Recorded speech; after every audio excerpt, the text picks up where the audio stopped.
So thanks for coming tonight. I really appreciate it. And I guess there's two things that need to make clear right from the start. First of all, how this project came to be, and then secondly, the origin of the title, which people are usually pretty curious about. So.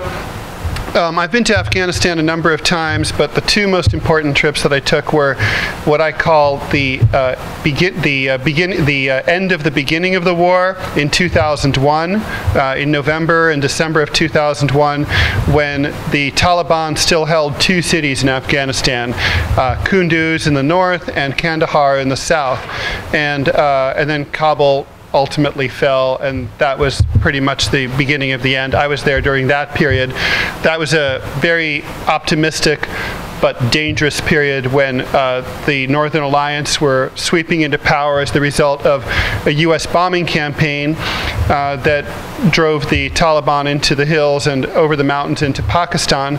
And then in 2010, what I call the beginning of the end of the war, when Obama announced that there would be a troop withdrawal. At that time, he said in 2012, but then it was pushed back to 2013 and then back to 2014. But anyway, one of these days we're getting out, and that was also a very different trip than in 2001. And so, at the time, when I wanted to go in 2001, it was actually really easy to get an assignment because war correspondency is very dangerous, and a lot of media outlets want coverage of wars, but they can't find people who are willing to go and take the risks and accept the hardships that are entailed with going to places like that. And so, back in 2001, I was able to actually talk to a number of outlets about going, and I ended up settling on the Village Voice and KFI Radio and my syndicate, Universal Press Syndicate, which distributes my cartoons and my columns. And I was able to cobble together the money that I needed at the time. In war zones, you're paying basically for everything in $100 bills. You're getting gouged every step of the way because of the war economy. They know they've got you. They know that you're going to pay whatever they want. So you're paying for every little thing. $5 for an egg, $20 for a bath. Well, which is really just the wood for the bath that you use to heat up the hot water that will allow you to take the bath. You're going to pay, if you want to take a taxi somewhere, which is just some guy's old Soviet pickup truck, to go 20 kilometers, you might pay $400. So things are expensive, so you need a lot of money. But then in 2010, it was 9 years later, and the internet pretty much had destroyed print media, newspapers, magazines, journalism economically during that period. So when it was time to go back, I was really frustrated because everybody that I talked to would say things like, well, we'll pay you 10 cents a word for anything you do when you come back. And I was like, you're fucking kidding, right? Last time I came back, 3 of my colleagues were dead. We were carrying their coffins. I'm not coming back dead for 10 cents a word. Dead is $4 a word, and some money up front. So, but nobody would go for that because they didn't have the budgets anymore, or they weren't willing to spend it, but it amounted to the same. So, a friend of mine, Stephanie McMillan, who's a political cartoonist who's based in Florida, suggested this new thing called Kickstarter. And she said, hey, you could try this thing. It's going to get ruined, so hurry up and get in there. She was right, it did get ruined. But she's like, get in there and hurry up and you can fund your project. So she helped me put together a video. I posted it, and I raised $26,000 without a lot of effort, which for a 4-week trip to Afghanistan is actually not very much money, but it's enough to get over there and figure out the rest. So I went there, and what I covered I sent to the LA Times and to my syndicate and to a couple of small weeklies. And the idea was to try to do something gimmicky, which was to see if you could file comics journalism. In other words, cartoons that are news or news reporting in picture form, and do that on a day-to-day basis from a place that has sketchy access to power and phones. In 2001, it would have really been impossible, even with a satellite phone, to do this. But by 2010, there's portable flatbed scanners, there's better satellite phone service, there's the internet access is a little bit better. So I figured this would be a fun thing to try to attempt. I mean, it's always been possible to read text over the phone, like I did in 2001, when we could be on the phone with the voice and just reading it like old-timey baseball scores from the like rah, rah, rah. And it was but to do a graphic was harder. But even so, there were challenges because sending a color file is much harder because it's much bigger and it's more unstable and the line would keep dropping. So I would send a small bitmap file, black and white, to Stephanie, who's a very good colorist and a cartoonist, and she would color it and then disseminate it to the LA Times and my other clients. And there was never any intention to do a book. But as the Kickstarter got going, suddenly there got to be interest from publishers. And Farrar, Straus and Giroux, Hill and Wang offered to do this book. And so that kind of came together kind of on the way out to Afghanistan. So what you basically have is the concept of the book is to look at Afghanistan from 2001 to 2010, which was already by that point America's longest war, and it's still going on. And to look at it as my editor Sean McDonald envisioned it, and his predecessor Thomas Labine envisioned it, as a way to look at for American interventionism. This was probably the most, to most Americans, the most justifiable intervention that was in their memory. It was a very popular intervention. After 9/11, we needed to hit somebody, we needed to blow someone up, and Afghanistan was easy, it was there, and the Bush administration made the case, I think successfully, not to me, but to most Americans, that this was something that was an appropriate way to put a dent into Islamic fundamentalism and terrorism. And so to look at that experience and see how it, without a doubt, went wrong and turned sour almost from day one, really from day one, and to try to see how it happened, how Afghanistan changed from the beginning to the end, what got better, what got worse, what stayed the same, and to try to look at it not from the viewpoint of the media that is always traveling embedded to the point of it's automatic that reporters are supposed to be embedded, but to look at it from the viewpoint of the Afghan people, their experience. Because after all, this was marketed as a war of hearts and for hearts and minds. That's what we were trying to win over there. And it's pretty clear that we didn't win a lot of hearts and minds. And so, why didn't we? What happened? And so. That was the idea, and so I kind of look at this, it's kind of like a Rubik's Cube, you turn it over, there's some of it is in cartoon form, which is the cartoon blog, which is an attempt to give you a sense of what it feels like to be there day after day, and to taste the grit in your teeth.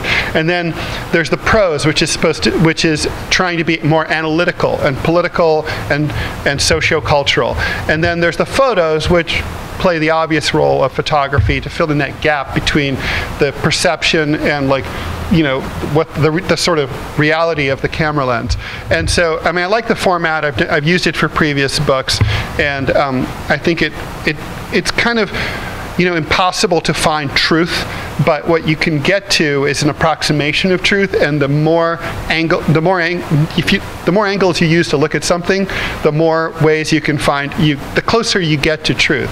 And so that's the attempt here, is to try to set my own biases aside, which I have, which everybody has politically and otherwise, and to try to get at what exactly happened from the viewpoint of an unembedded viewpoint.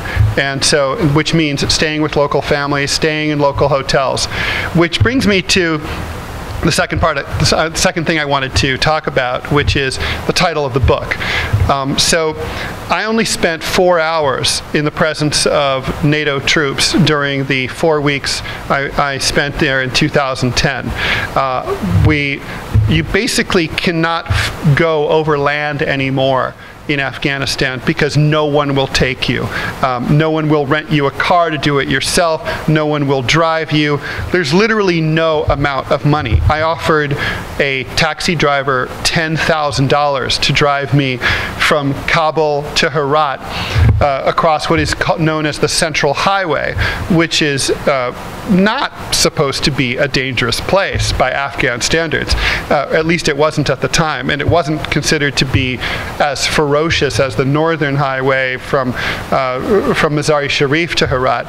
And $10,000 is a king's ransom in Afghanistan, and you still couldn't get anyone to do that, to do it for that amount of money. It was just like, no, because I would not be able to spend the money because I would be dead. So you fly. So you go, everybody who has the money, who wants to go to another city, hopscotches on Afghan Ariana Airlines from Kabul to Mazar, or Mazar to Herat, and so on.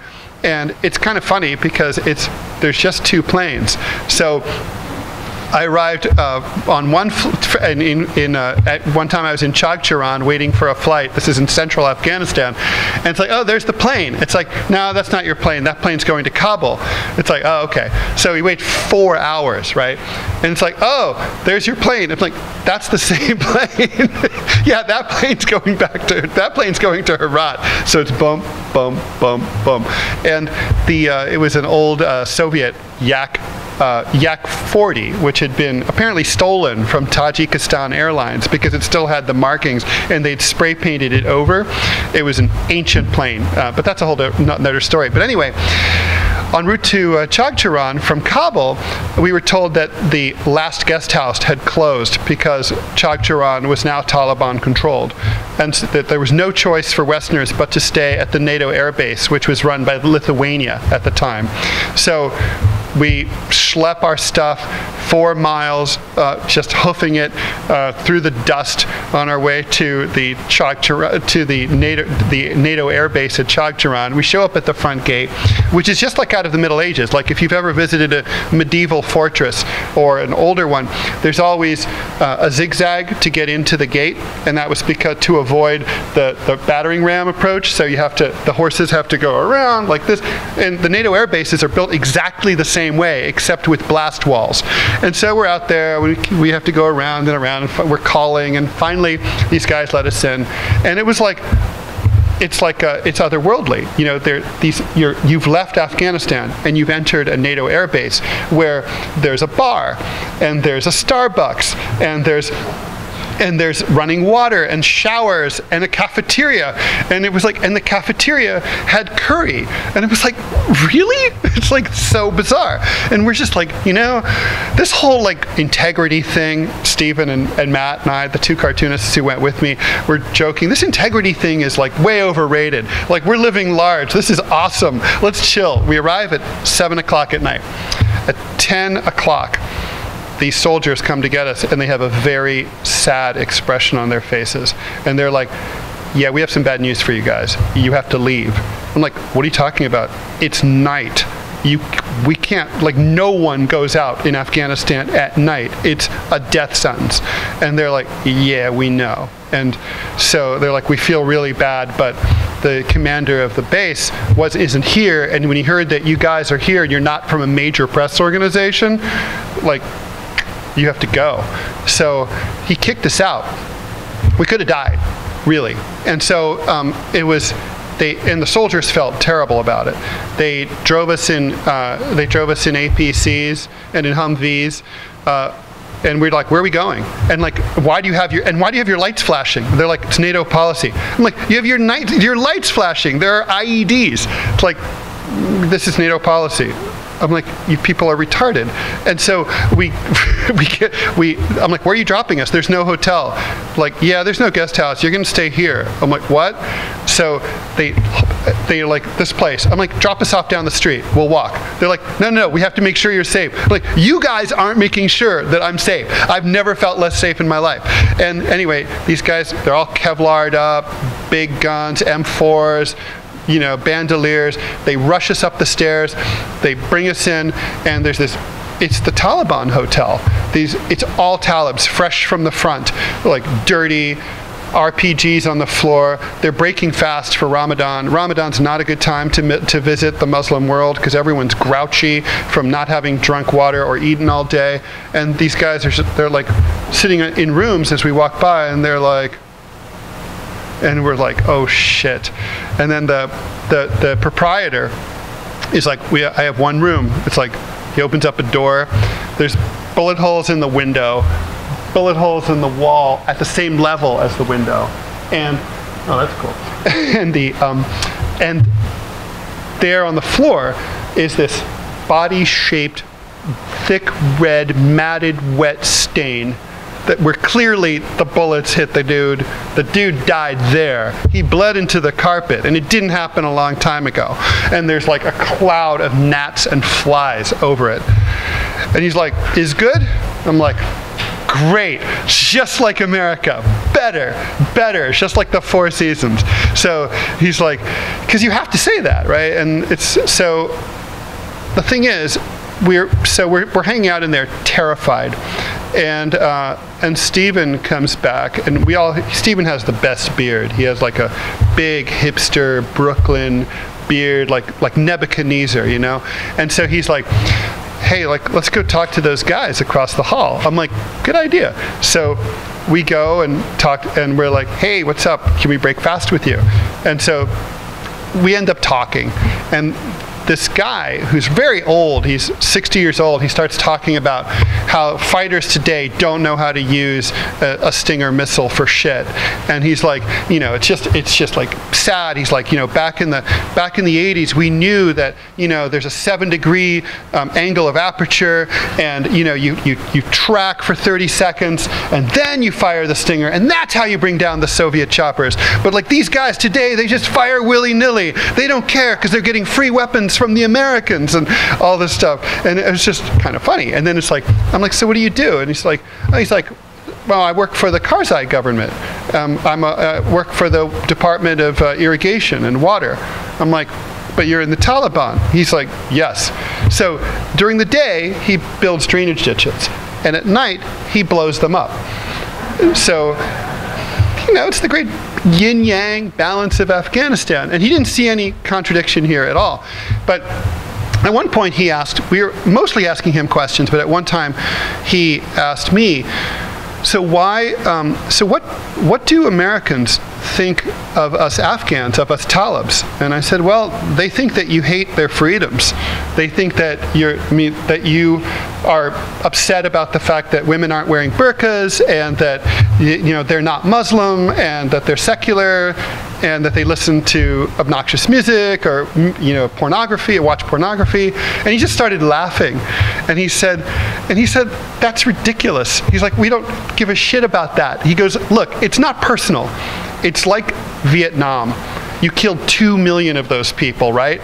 But it's over now. You left, they killed you, you left, then you came back, now you're tourists. You can go to the beach, go get good food, everything's fine, you're welcomed, no one kills you. He's like, it'll be just like that in Afghanistan. First we will kill you, and then we will welcome you back as honored guests. And I thought, there is the logic of occupation for you. Nobody likes to be occupied. Americans wouldn't like it. No one else would like it. Nobody likes it. And there's no getting past that. And in any culture. And I thought, there's a book title. I've always admired Philip Gurwich's book about Rwanda. Tomorrow, we wish to inform you that tomorrow we will be killed with our families. And I thought this kind of harkened to that, although Philip Gurwich is a better writer than I am. But so that's how where the title comes from. And it kind of informs the entire nature of the book. I mean, Afghans they have a wicked sense of humor, and they see things with perfect clarity. They definitely have, for all their numerous faults, they have clarity on their side, because anybody who lived in denial or was deluded in any way has been killed, really, because it doesn't work in a life or death situation over the course of 30 years of civil war. You know, the stupid people are gone.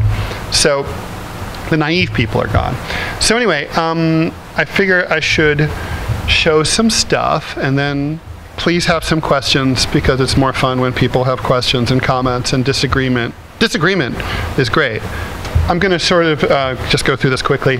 For people who may not be completely familiar with my work, I'm just going to give a little quick tutorial and then get into the Afghanistan book.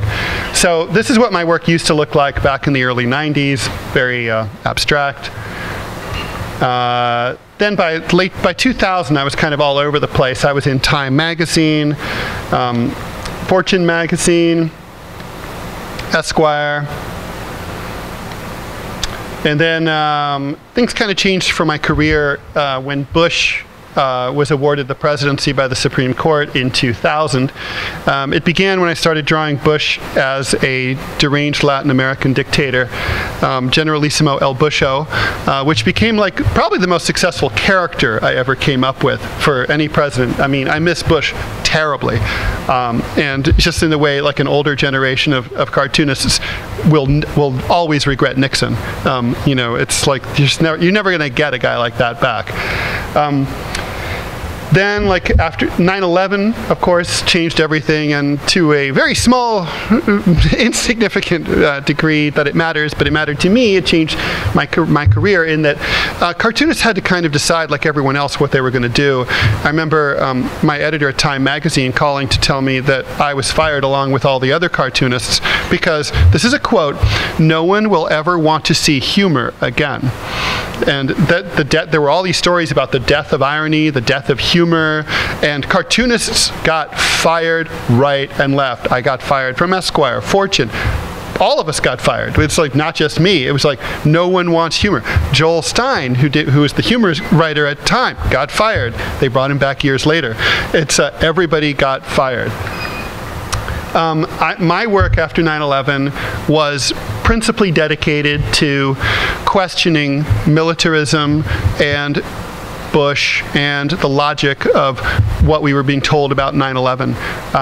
I was completely determined not to change my work at all, to just continue doing the same exact kind of politics that I'd always done. I mean, look, I thought George W. Bush was illegitimate. I thought he was a pretender. I thought he shouldn't have been allowed to be president. I thought that he was an idiot. And none of that, and the fact that he gave the so-called steaming pile speech on top of the pile downtown did not change any of that for me. And I wasn't going to accept the new, the new paradigm. 2002, I did with probably the most notorious cartoon I ever did, Terror Widows. This was an attempt to send up the way that the media was exploiting grief. There were specifically 3 9/11 widows and widowers who were using the deaths of their spouses to promote, in Lisa Beamer's case, born-again Christianity.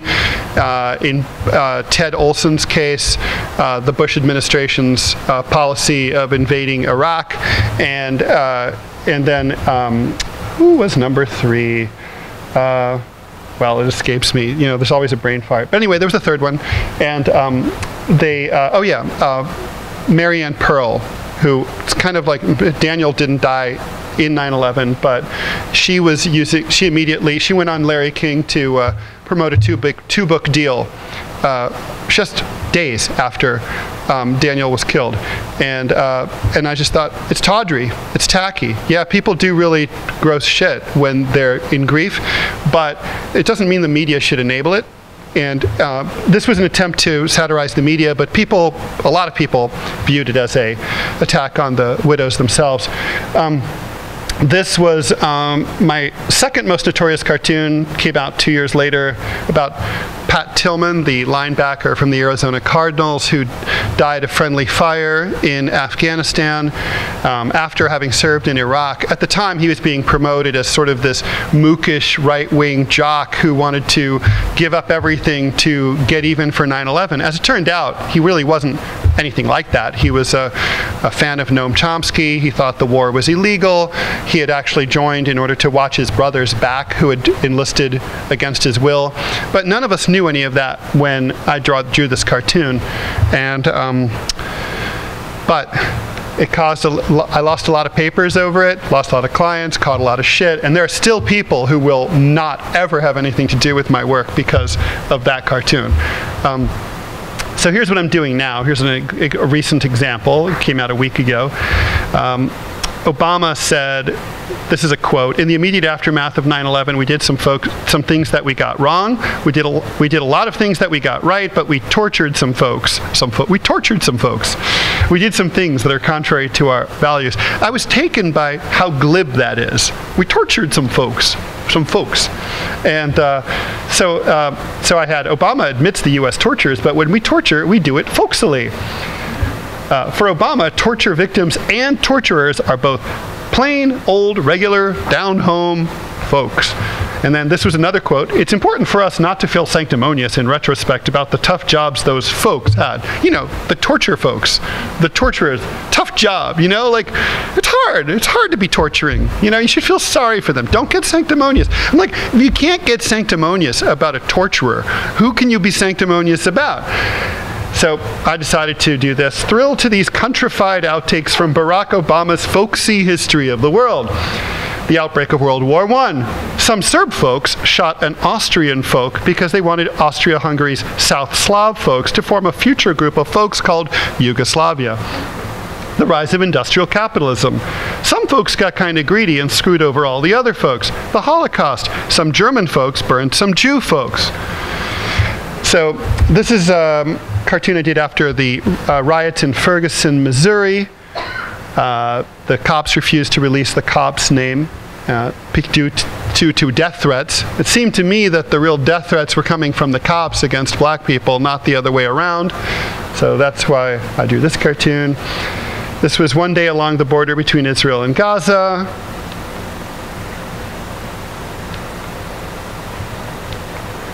We have a right to defend ourselves, and you do it very well. 35% of Americans have debts and unpaid bills that have been reported to collections agencies. Ms. Meyerson? I know why you're calling. Save your breath. I'm too broke to pay. Why are so many people in debt? Trouble? The cause is low and stagnant wages. But it's not all bad news. The collections industry is growing. They employ a whopping 140,000 workers. What time today can I expect you to put your payment of $831.52 in the mail, Ms. Meyerson? Who work for low and stagnant wages. You're talking to me. It's the Americans. They want to broker a peace agreement. So, I should tee this one up. Because like last time I showed this, nobody got it. So, somehow, we've been told that that if there were a black president, everything would be different, but not so different. So now there's the implication with Hillary's campaign that everything will be different. Ready for Hillary 2017 Overseas Edition. But now it's a woman firing the drones. Lemmings, moths to flames, and liberal Democrats. This is to get Bernie Sanders on the ballot so you can support his underfunded primary campaign and thus feel okay about voting for Hillary's Wall Street Colossus in the fall. If Obama had been president in '75, this was when we sent troops back to Iraq again. Hold the evacuation. They're sending in a few hundred military advisors. Are you sure this cartoon isn't set in '62? And so I try to show cartoons from the viewpoint of the other side. This was when Sergeant Bo Bergdahl was released, and we negotiated for him. Mullah Omar, first he says the we Taliban don't negotiate with terrorists. Then he talks to the U.S. It doesn't matter how our guys got captured. They were at Gitmo, tortured. Who knows how much longer they'd have lived? Too much risk. What if Sergeant Bergdahl returns to the fight? What will you say if he attacks Afghanistan again? Basically, if you take any line of government propaganda and just flip it over 180 degrees, you will have a cartoon. Here is do some illustrations, write a column, graphic novel. This one's old, called My War with Brian. Silk Road to Ruin from 2006 about Central Asia. This was The Year of Loving Dangerously, which I wrote. It's my memoir, but there's a lot of sex scenes, and I don't draw nude women very well, so I had Pablo Callejo do it. He's a great Spanish artist who did The Bluesman, which is in constant development hell, but sometime before we all die, it'll probably be a great movie. And then comics journalism, which is the core, kind of at the center of this book, After I Kill You. Most notably for me started with my 2001 book, To Afghanistan and Back, which was also the first book in any form to be released about the 2001 fall invasion, at least in the US. And then, of course, there's the new one. And so yeah, I don't read like from the PowerPoint, like, because like people do that and it always hates me. I always hate that because like I can read. So this is the beginning of the book. This is kind of a funny story actually. I did this 30-page history of the US war in Afghanistan, and I was working on the book for so long that when we proofed the book, I actually I didn't even notice that it wasn't in there. And it was only like kind of at the end that finally it was like, oh my God, we totally forgot this. And it's so important because it shows, first of all, I like it. It sort of shows what comics journalism can do in terms of using maps and charts and recreating things that are impossible to recreate. But also, it's kind of putting my political cards on the table. I think it's important when you're doing a book of political analysis to say, like, this is where I come from ideologically, these are my basic assumptions, and you can accept them or not, but here they are. And so, you know, like Thomas Friedman should have one that just says, I'm stupid at the front of his books. But, so, yeah, so you know, it's kind of a cool little thing. Here's a few pages from the book. Here's on the left, in the middle there is Stephen Cloud, who lives in Brooklyn. He's a cartoonist who does Boy on a Stick and Slither. Much better comic strip than the title. And Matt Bors, who is an editorial cartoonist based in Portland, Oregon, and we're all good friends, and we all went together. We have a 10-year age span. 51, 41, 31. So there's kind of like, and it's amazing. We seriously never even argued once on this trip, even though there was certainly lots of cause to. These are Afghan election posters. There was a very violent campaign for parliament going on at the time. And I was kind of fascinated by these posters. One of the things that you can sort of see is that there's like little like clip art symbols, like the 3 horseshoes, and like here there's like heart, and I think that's like, one of them is like an inkwell, oh that's like, yeah, that's an inkwell in a pen. And so every candidate has like these like little kind of icons, like 2 trash cans or whatever. And so we were always walking around like, you know, like, fuck 2 horseshoes. I'm totally voting 3 trash cans. And then there's like, because there's such a high degree of illiteracy in Afghanistan that when people, they remember the candidate and then they're like, okay, so when they go into the ballot box, they'll see the symbol. And then that's, I don't even know why they go through this when considering the fact that they have like 140% turnout. And, but for real. And then I love the photos too. I mean, like look at this guy, right? Like, he's going to kill you. Right? Like I don't want to vote for him. I want to put him in prison just because. And there's like and then also my favorite thing was that there was a Christmas tree. So obviously they got this from like a Western clip art company. And I was like, do you know what that is? And I'm like, that's a Christmas tree. They're like, what? It's Christian? I'm like, yeah, it's a Christian thing. And they're like, what? It's awesome. So this is from a school, mural on the side, a really charming mural on the side of a school in Kabul. Very sweet. This was a village that actually was destroyed in 2001 by, I saw this village right after, the day after it was blown up by what was called a daisy cutter bomb, which is a bomb that weighs about 18,000 pounds, and it dropped on this town. It killed about 550 people. It was meant to take out a bridge about the width of this room, maybe, and the way it works is it sucks all the air out of a diameter of about a mile. So every living thing, bug, dog, cat, person, just dies. And yeah, this was a Northern Alliance town. There was no Taliban. It was just a U.S. mistake. At the time that happened, the official Pentagon casualty rate for all of Afghanistan was 12 for civilians.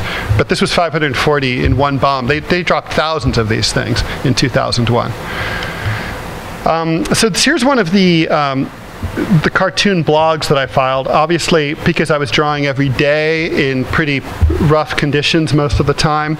I used a even sketchier, more basic drawing style than I usually draw, and this was I thought kind of like something out of a Quentin Tarantino movie, Taliban bike gangs from hell. It was a real thing that emerged when we were there, where, as in Mad Max, the Pakistani ISI, which is their CIA, was giving the Taliban thousands of these like motorcycles and mopeds, these dirt bikes, and they would come across the desert at just like top speed, and so and they would just emerge from nowhere, zero in on a truck or whoever else that they wanted to stop, either set up a checkpoint and kidnap people or kill them, or blow up a truck, surround them, kill the driver, and leave and vanish.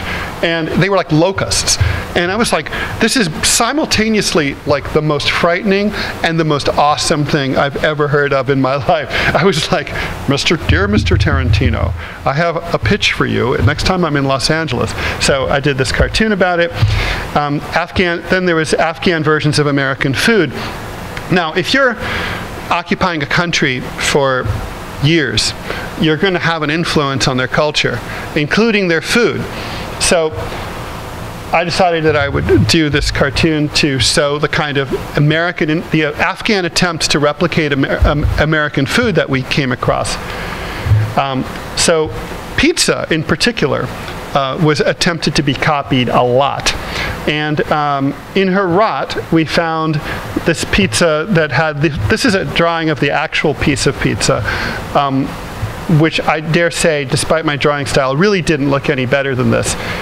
It had, so we were at this mystery meat on one side, and I said, what is this? And he's like, the guy thought a long time. He goes, fish? And I'm like, but this is a landlocked country, and there are no rivers anywhere nearby. He's like, fish? Okay. And then okra, not my favorite topping. And then chicken, like that still had, like it was a drumstick on top. And I'm like, this would probably be better without the bone. And he's like, bone is not charged extra. I'm like, okay. And then it was always served, this was the fascinating part. Anywhere you go in Afghanistan, pizza is always served with light mayo sauce on the side. And that's the Afghan way. And I'm like, because when you're in the world's poorest country, you need to watch your waistline. So many fat people. And then we saw these signs all over Herat. This one entrepreneur had this chain of burger tube places. And they said, don't miss Herat's famous burger tube. And I was like, not that famous, and rightly so. Nobody could really identify what it was exactly inside. We were pretty convinced it was something like a horse or a dog. And lots and lots of light mayo. Maybe they fell off an American truck or something. And then you think you can't go wrong with a hard-boiled egg. In the third world, a hard-boiled egg is usually excellent, but not in Afghanistan, where we found that 2 out of 3, if you crack them open, even though they seemed perfect inside, they'd have these black spots, and sometimes there would be like gnats that would come out. And I was like, it's like magic, right? Like, how did they get the gnats inside? I mean, I want to know. Nobody could explain. But it was like, and then I would still be like, should I eat it? And then this was Stephen saying like, no, Ted, it's an egg. And you idiot. And then there's the phenomenon of the hipsters of Mazar. This is the standard Afghan clothing. Formal wear for women, casual wear, burqa open, but with thick robe underneath. Men always, for men, the hat is a big thing. Which scarf you wear, what hat you wear, reflects your tribal identity and your religious affiliations. And you can be killed over the wrong scarf. It's like gang colors in LA. But many young people in Mazar have decided to go roll hipster style. They're skinny. They're like, they're like barely covered. They wear tight-fitting clothes, which is verboten in Afghanistan, and they behave very, very differently. Like even during Ramadan, you'd see them guzzling like soda and water, like openly on the street, middle of the day, and they're like, we don't care. Like, and you talk to them and be like, but isn't it haram? And they're like, what are you gonna do about it, bitch? I was like, if anyone's going to change Afghanistan, it's going to be people like this. Yeah, it was pretty scary. And so this is a picture of, did not make the book. This was at the Hotel Dushanbe, which is the, which hotel was this? This is a 5-star hotel, which was built by the dictator of Tajikistan. We stayed here the last night before we went overland into Afghanistan.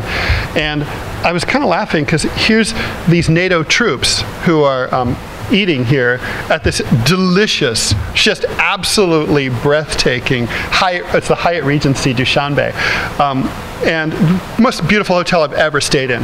And they're staying in a $650 a night hotel, and we're like, here they are, defending our freedoms and the breakfast bar. And so so in Tajikistan, we loaded up at the supermarket, filled up our trunk with water and other supplies. There we are, all ready to go. See, there's Stephen's beard, very impressive. I look like I'm like in that movie Argo. The road to the Afghan border.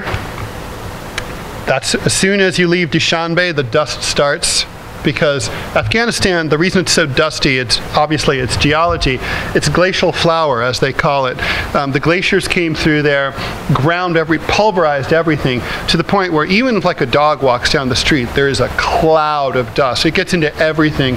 If you bring electronic devices like your iPhone, anything, it will be totally destroyed. Even if you have everything in Ziploc bags, there's no avoiding it. This is my version of the worst bathroom in Afghanistan. You can't really tell the smell here, but it's gruesome. This is the first store that you see when you cross into Afghanistan. I love these. These were all over every single town that you leave. This is there's a lot of, everything's sponsored by advertisers in Afghanistan. So like, goodbye and have a nice journey. It's like, I don't think so. I don't think I'm going to have a nice journey. And then the street signs, which did not exist in 2001, all covered with, they don't understand that you really shouldn't put campaign posters on top of them.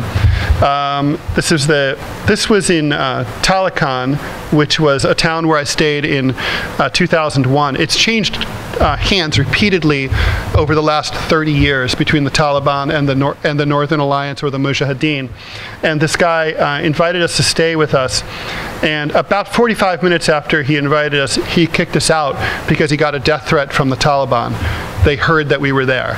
So that's how we ended up at the insane Afghan wedding chapel, which unfortunately you can't really see with the lights in here. but can we lower the lights just for a little bit? Just because it's worth it. This is obviously, nothing like this was here before 2001. It was the 14th century back then. There was not a single paved road. There was no postal system, no monetary system. Yeah, see, this is a beautiful, you have to look at see the font here? I mean, there's like lotus flower.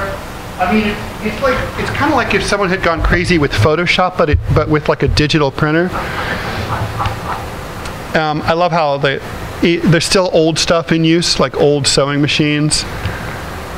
This is an Afghan National Army outpost that you see these all over the place. This is like this is the government presence. They're every 5 to 10 miles. These guys are hunkered down in these sort of miniature like fortresses. And this is an Afghan National Army outpost. It really could be, you know, the 1300s. It's like. And then Western companies like to use, like to try and experiment with strange new products in places where if they fail, it doesn't matter.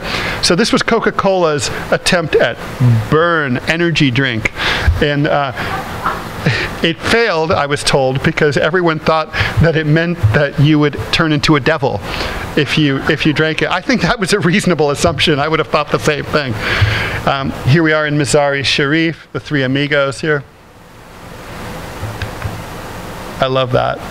Please off your mobile, even in Afghanistan, even at the Blue Mosque in Mazar. Here I love this photo. It's people reading the latest casualty list of people killed in the conflict to see if their relatives or their friends are on the list. This is same procedure as it. You know, this was like the way my mom's grandparents found out who had lived and died in World War I. It's like sort of goes way back. It's a very old way of communicating. The tank junkyard. Vehicle that had been blown up by an IED a few hours before, still smoking. This is the entrance to the Salang Tunnel, which was a very ambitious Soviet-era tunnel project that connects northern Afghanistan to southern Afghanistan through the Hindu Kush Mountains, which is a branch of the Himalayas.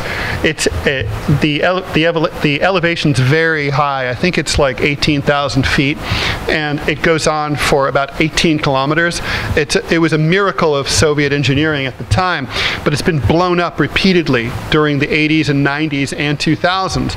So it's sort of hanging on, but you notice all that water? It's not coming from the outside, it's coming from the inside. Sections of the wall have fallen down, and it's a truly frightening drive. This is from the other side of the Salang Tunnel, the traffic. There's a sort of a restaurant around the bend where you can just sit there, and if you sit for 1 hour, you will not see a car go over the cliff. It's not possible. It's like, that's entertainment. You know, you just sit there. It's just like Coke. It's like, I saw 6 in like 4 hours. This is the Bookseller of Kabul, if you know the book. I walked in, and he was like, "I love your book, To Afghanistan and Back," and he's like, "You're selling it for $55 each?" And he's like, "Isn't it great?" I'm like, "Where are my royalties?" Afghans are beautiful people. I took a lot of pictures of just sort of people. I just love this kid. It's so evocative. Their war rugs are very famous. This one's in the book. It was during a sandstorm in Kabul. You notice the basketball court in the background. I just thought it was just, you know, perfectly evocative.